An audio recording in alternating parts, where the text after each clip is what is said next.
할렐루야. 우리 앞뒤 옆에 계신 분들과 인사 나누겠습니다. 오늘 은혜 받으세요. 강건하세요. 새해 복 많이 받으세요. 이렇게 인사하겠습니다. 여러분, 제가 설교에 앞서서 사진을 좀 하나 보여드리겠습니다. 이게 누구인지 아십니까? 여러분들이 보시는 왼쪽에 있는 사람이요, 정약용 사진이고요. 오른쪽에 있는 사진은 그의 직계 6대 손인 정혜인이라는 배우입니다. 사진을 보면 어떻습니까? 네, 닮았죠. 참 6대 손인데도 몇백 년이 흘렀는데도 이렇게 보면 너무나 닮았다는 것을 우리가 알 수 있습니다. 두 번째 사진입니다. 하얀 개와 검정 개 둘이 만나서 새끼를 낳았는데요.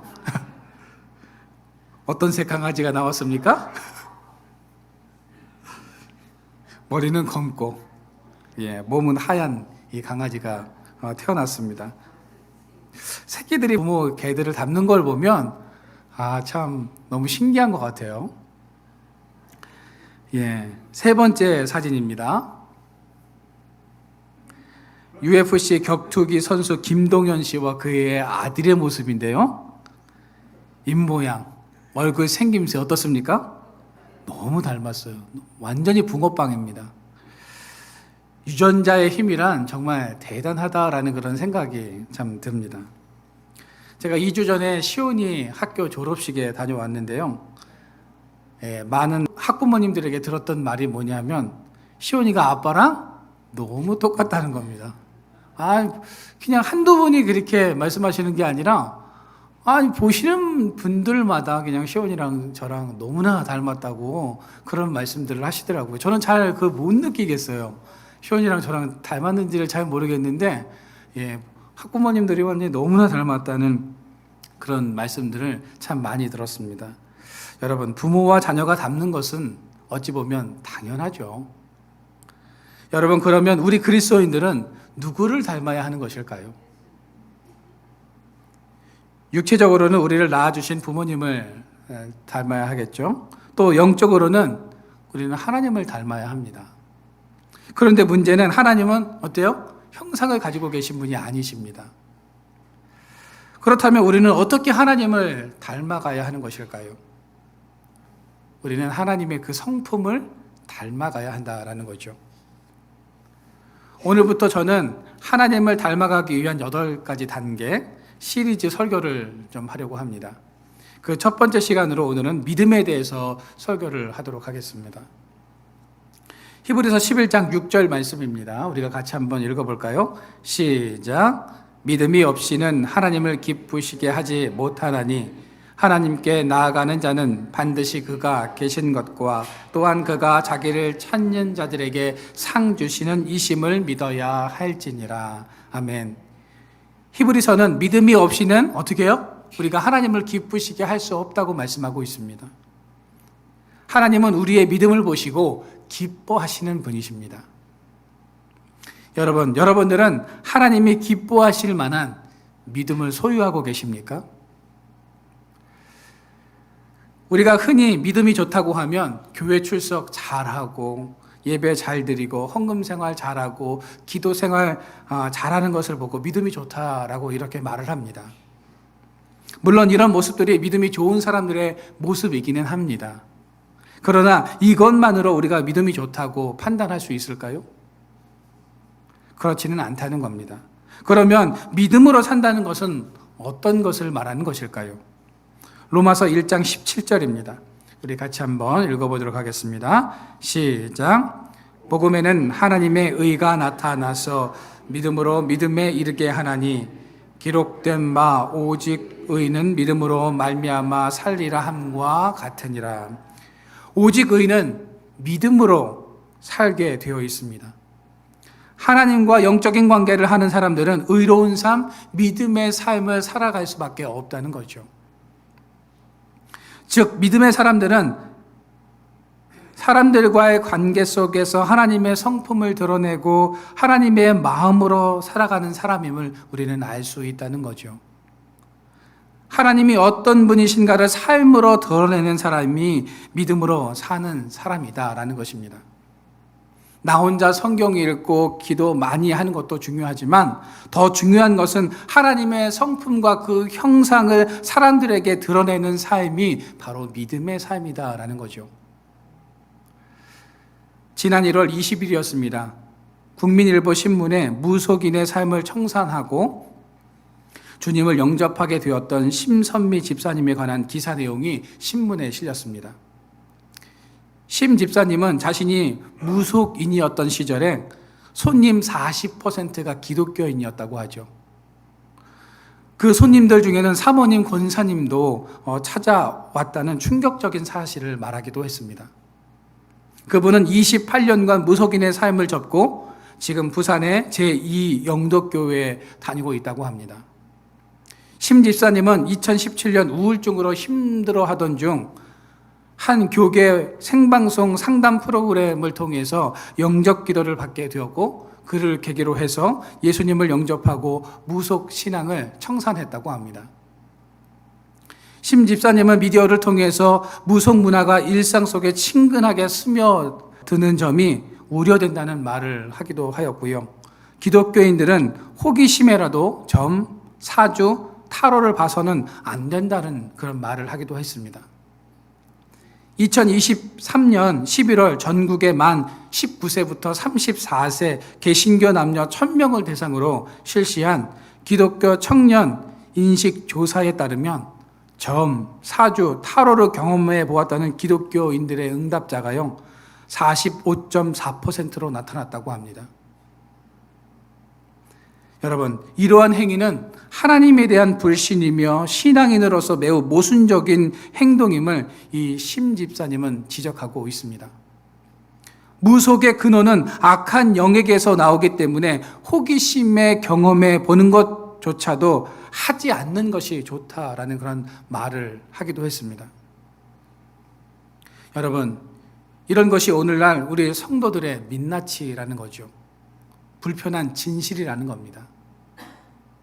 사실 우리 그리스도인들이 믿음이 좋은 듯 하지만 그렇지 못한 신앙인들도 많다라는 것을 우리가 알 수 있다는 것입니다. 다시 로마서 1장 17절로 돌아가서요. 믿음으로 믿음에 이르게 하나니를 헬라어의 의미로 보면 믿음에서 시작해서 믿음이 완성되어 마침내 도착지에 도달했다라는 그런 의미를 가지고 있습니다.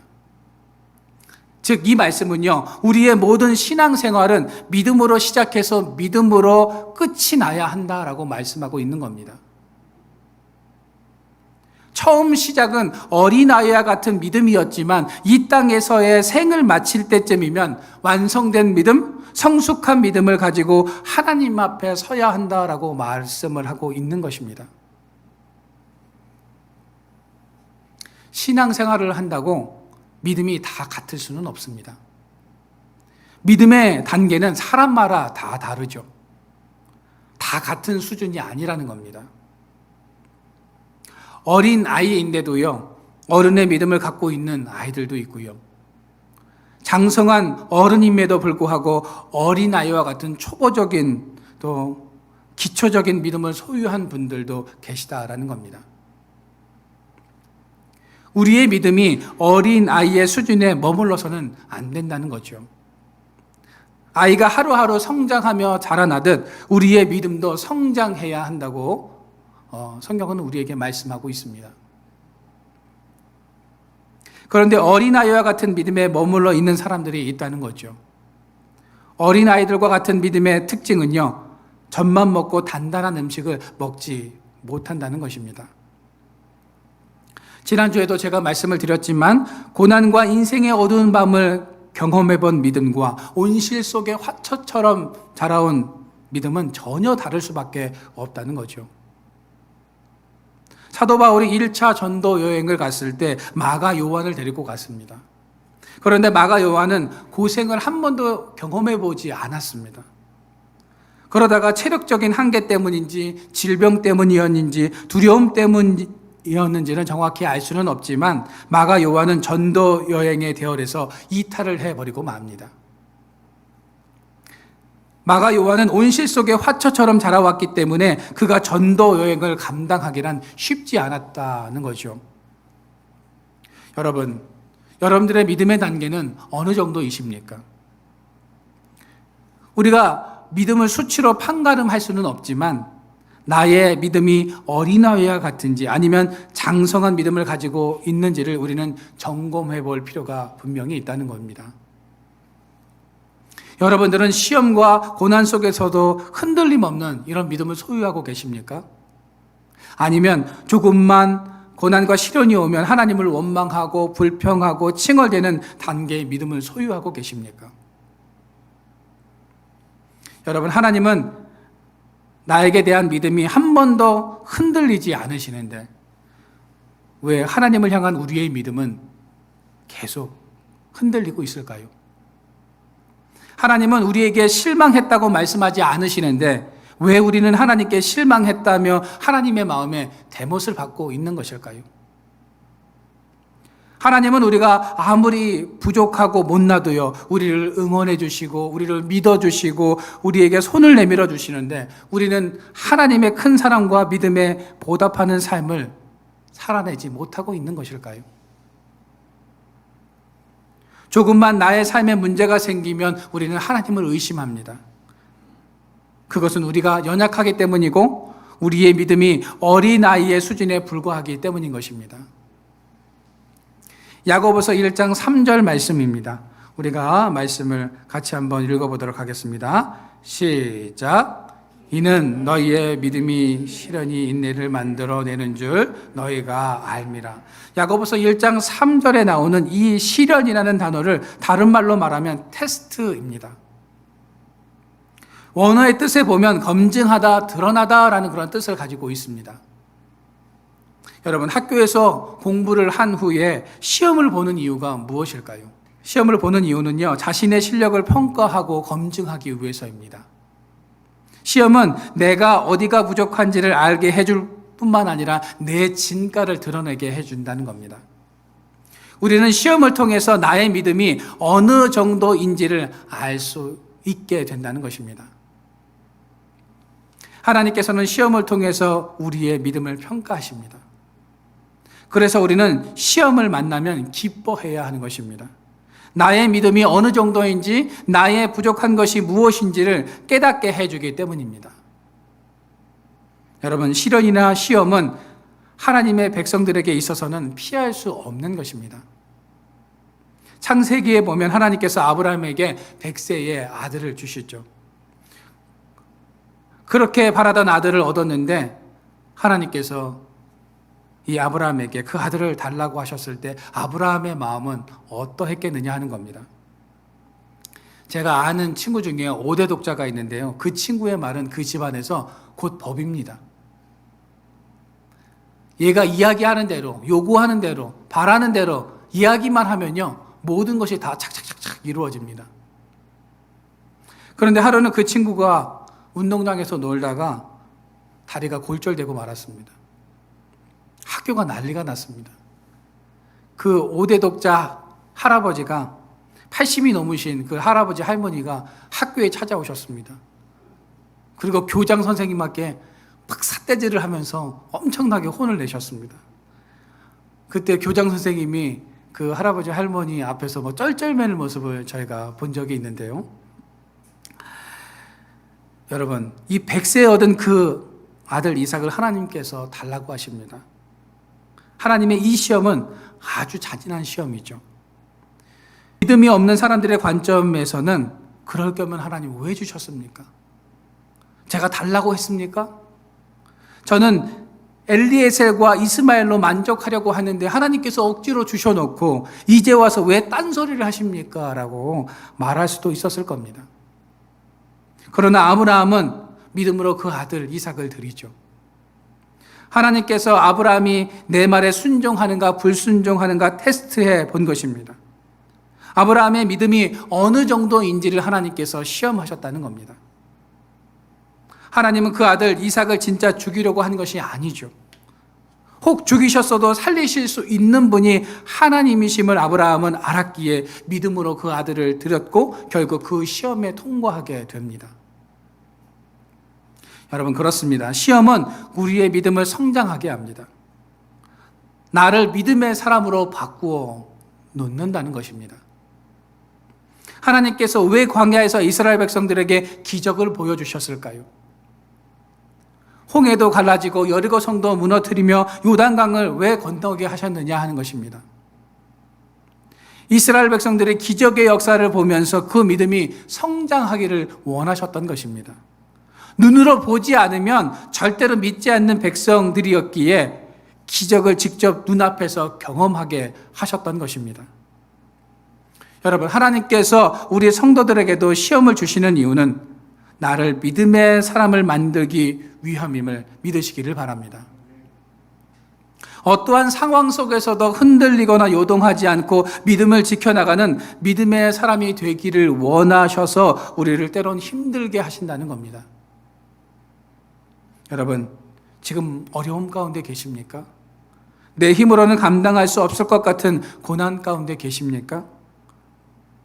여러분, 그렇다면 그때가 바로 기회입니다. 나의 믿음이 어느 정도인지를 판단할 수 있는 기회인 것입니다. 우리의 믿음으로 하나님을 기뻐하실 수 있게 하는 기회인 것입니다. 바라기는 하나님의 시험을 잘 통과해서 하나님을 기쁘시게 하는 믿음의 성도들이 되시기를 주님의 이름으로 축원드립니다. 지난 14일 하나님을 기쁘시게 했던 아서 브레시트 전도사님께서 84세의 일기로 하나님의 부르심을 받았습니다.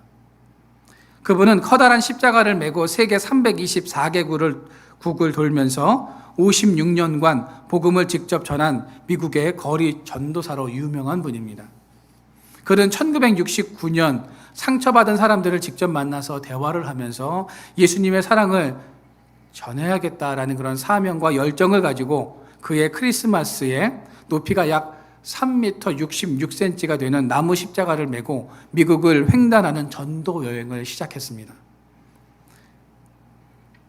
블레시크 전도사님이 2023년까지 복음을 전파하기 위해서 걸어서 이동한 거리가 약 69,749km였다고 합니다.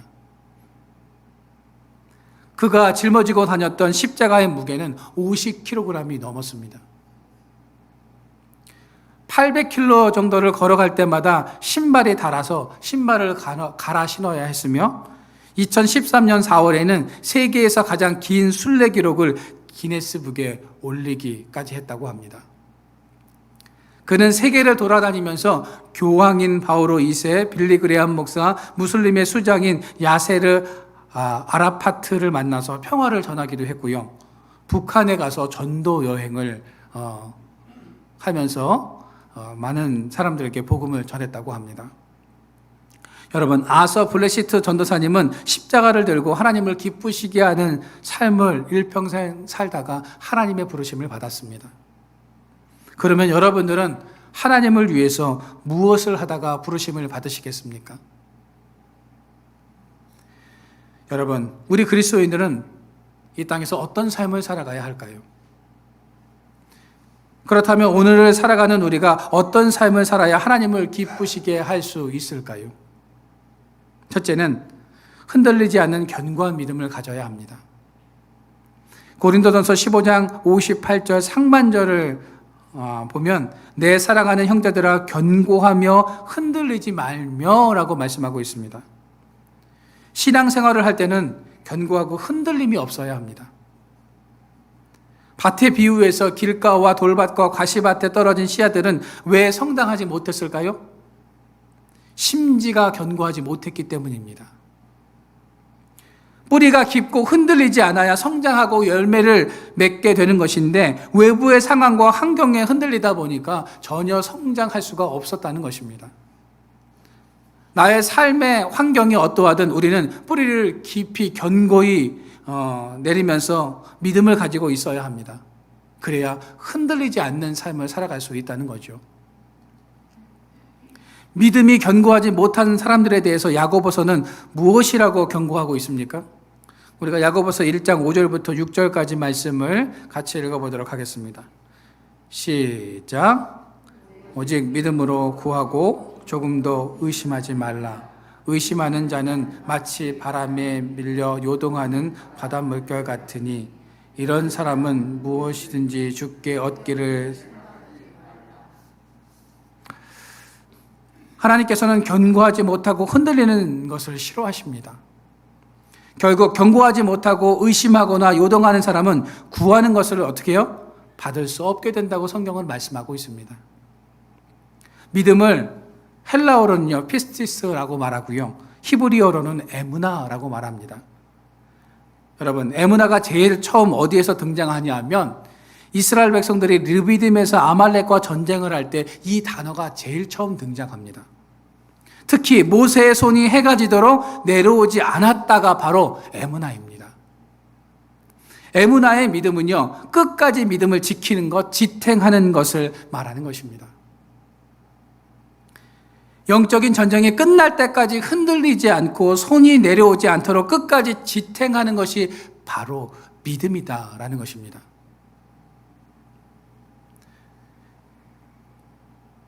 여러분들은 흔들림 없고 이런 견고한 믿음을 가지고 계십니까? 기도의 손이 내려오지 않고 하나님께서 역사하실 때까지 손을 내리지 않고 지탱하는 이런 믿음을 소유하고 계십니까? 바라기는 어떠한 상황 속에서도 여러분들이 견고하며 흔들리지 않는 이런 믿음을 소유할 수 있게 되어지기를 주님의 이름으로 축원드립니다. 두 번째로, 항상 주의 일에 힘쓰는 생활을 해야 합니다. 58절 중반절에 보시면 항상 주의 일에 더욱 힘쓰는 자가 되라 라고 우리에게 말씀하고 있습니다. 여러분, 이 말씀 속에 중요한 단어 3가지가 나옵니다. 첫째로요, 항상입니다. 이 말은 어제나 오늘이나 변함없이 동일하다라는 것이죠. 주의 일은 내 기분에 좌우되어서는 안 된다는 겁니다. 내가 괴로우나 즐거우나 주님을 기쁘시게 하는 것이 목적이 되어야 한다는 것입니다. 욥이 그러했고 다니엘이 전에 행하던 대로 예루살렘을 향해서 창문을 열고 기도했던 것처럼 우리 성도들도 항상 전에 해나던 대로 변함없이 주의 일에 힘써야 한다는 것입니다.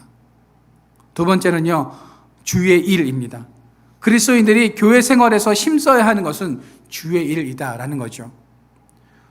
주 안에서 우리의 수고가 헛되지 않도록 한결같은 믿음을 가지고 하나님의 일을 해야 한다는 것입니다. 여러분, 여기서 말하는 주의 일은요, 주의 뜻, 주의 계획을 말하는 것입니다. 나는 죽고 주님의 뜻과 계획이 이루어지기 위해서 애쓰고 수고해야 한다는 겁니다. 사도 바울은요, 로마서 14장 7절에서 8절에 이렇게 고백하고 있습니다. 우리가 말씀을 같이 읽어보도록 하겠습니다. 시작. 우리 중에 누구든지 자기를 위하여 사는 자가 없고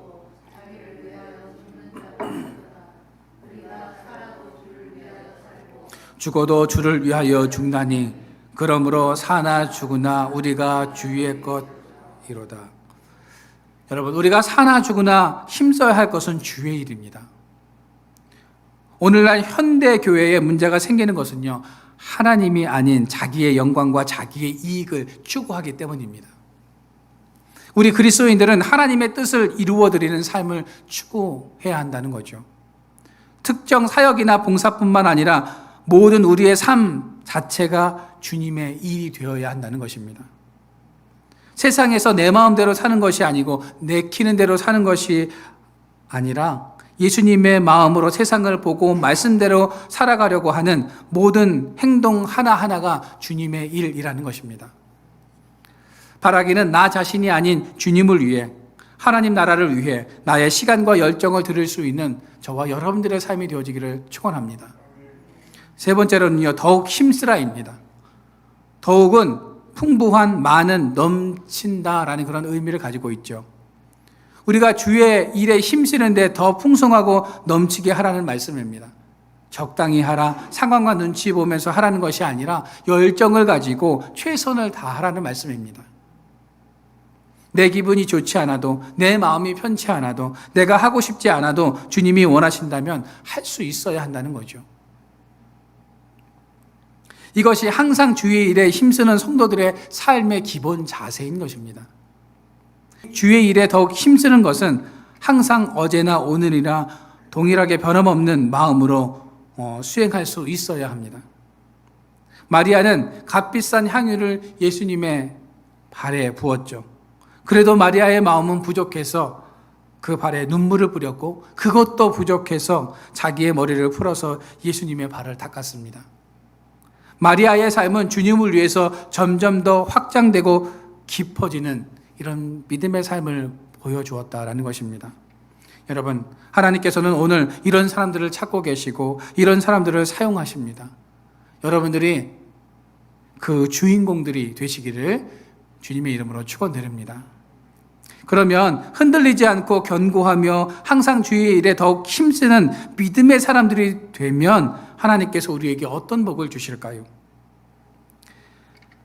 58절 하반절에 보시면 이는 너희의 수고가 헛되지 않은 줄 알미니라 라고 말씀하고 있습니다.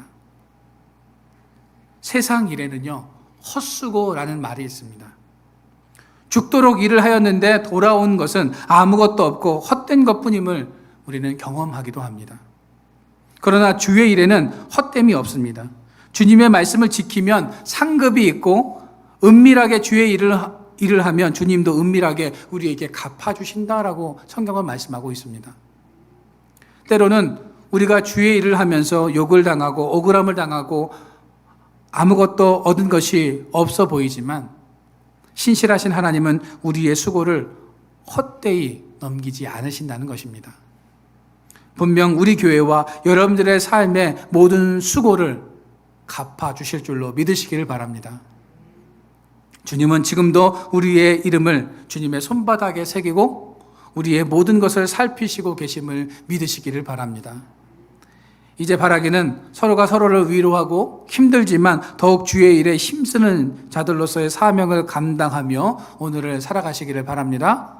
흔들리지 않는 견고한 믿음을 가지고 항상 주의 일에 더욱 힘쓰는 자들이 될 때 하나님으로부터 오는 크고 놀라운 복을 누리시기를 주님의 이름으로 축원드립니다.